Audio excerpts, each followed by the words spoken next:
Вот поезд сильней и сильнее стучит, все дальше и дальше от дома. В ушах моих голос твой нежно звучит, в глазах стоит образ знакомый.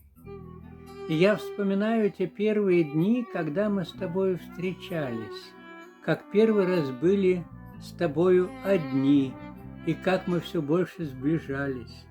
К тебе я впервые прижался тогда, и молния нас освещала, и я обещал быть с тобой навсегда, что рядом не будет другая, и мне никогда не забыть твоих слез, когда я с тобой расставался. И пусть далеко меня поезд увез, я сердцем с тобою остался.